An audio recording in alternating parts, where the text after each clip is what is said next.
Magandang hapon po, ito ang News TV Live. Isang helicopter ng Philippine Air Force ang bumagsak sa Campo Ranao sa Marawi City. Di bababa sa 3 ang napaulat na sugatan. Para sa detalye, may report si Emil Sumangil. Emil? Magandang hapon, Chino. Ilang minuto pa lamang ang nakalilipas ng bumagsak itong tinatawag na Sokol Chopper ng Philippine Air Force sa loob mismo nitong Camp Ranao, Marawi City.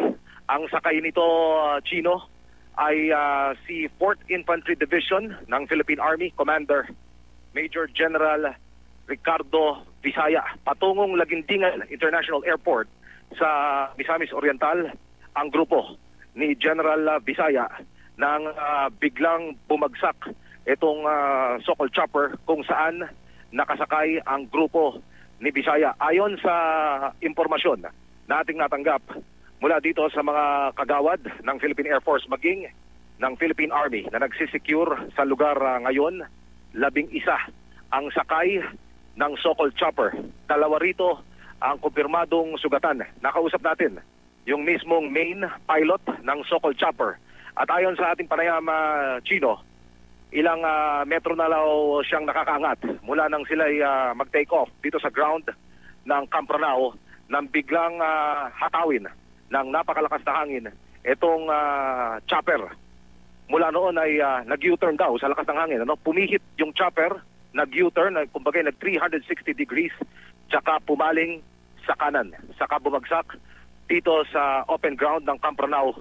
Actually, Chino, malapit ito sa residential area ng kampo. Mayroon tayong isang nakapareham din kanina na residenteng tinamaan nitong nagkabiyak-biyak na LSC ng Sokol Chopper. Si Major General Visaya ay nasa mabuting kalagayan kasama na yung 10 iba pang sakay nitong Sokol Chopper. Gaya ng aking kino-cover natin kanina, Chino, sila ay pumarito dito sa Marawi City para saksihan at pamunuan yung pagpupulong ng isinasagawa ng laguan ng Lanao del Sur Electric Cooperative, kaugnay pa rin ng hindi normal na supply ng kuryente dito sa lugar. Sina Cabinet Secretaries Volter Gasmin ng Defense, LG Secretary Mar Rojas, at itong si Energy Secretary Icot Petilla ay naririto pa kanina ilang minuto nang bumagsak itong Sokol Chopper. Lilinawin natin, Chino, na hindi napano yung mga kawani ng gabinete ng Administrasyon Aquino. Sila ay inilipat sa isang chopper para makalipad na rin mula dito sa Marawi City patungo sa Cagayan de Oro. 2 ang kumpirmadong sugatan. Sila ay in-airlift na mula dito sa Camp Ranao patungo sa Laguindingan Airport sa Cagayan de Oro. Chino.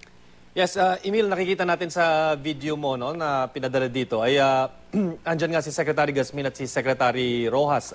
Linawin natin, sasakay ba sana sila dito sa helicopter na ito o kaparehong uri ng helicopter papunta kung saan man sila pupunta? Okay. Si Secretary Mar Rojas at si Secretary Volter Gasmin ay sasakay sa ibang chopper. Itong chopper na ito na bumagsak, ito ay puno na. Loaded na ito ng 11 pasahero kasama na yung 2 piloto ng Sokol Chopper. Iba ang laman nito, Chino, hindi mga opisyal ng hindi opisyal o ng hindi mga cabinet secretaries ang laman nito, kundi yung mga opisyal ng 4th Infantry Division. Nakalipad na raw at nakaangat na una yung chopper kung saan nakasakay itong sina Secretary Gasmin at Secretary Rojas. Sumunod na raw itong umangat.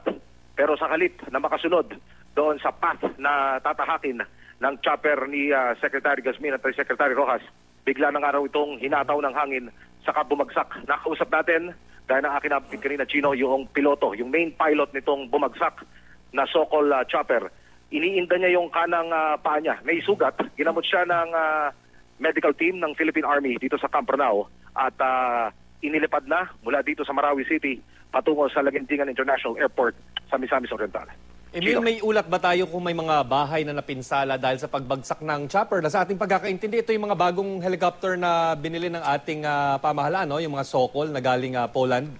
Tama, Chino. Sa impormasyong ating nakuha mula dito sa Philippine Air Force, ito yung mga bagong chopper na nakuha ng pamahalaan, binili ng pamahalaan mula sa bansang Poland. Iba ang itsura nito, Kuyang Chino, hindi yung makikita nating pangkaraniwan na UV helicopter ang itsura, kundi para bang combat type ang dating at mayroong nakasulat na rescue sa ilalim. Ito yung isa sa mga bumagsak nga, so-called chopper kung tawagin nila, dito sa ground mismo ng Campanao. Kung susukatin ko, Chino, mula dito sa area kung saan nag-take off ang chopper, humigit kumulang 200 metro lamang, doon siya naman bumagsak. Tinatanong mo sa akin kanina kung mayroong na damage o mayroong nasirang mga bahay.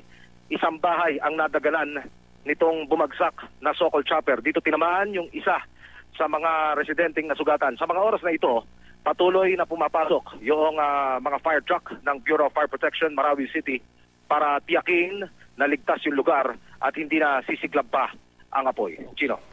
Maraming salamat, Emil Sumangil.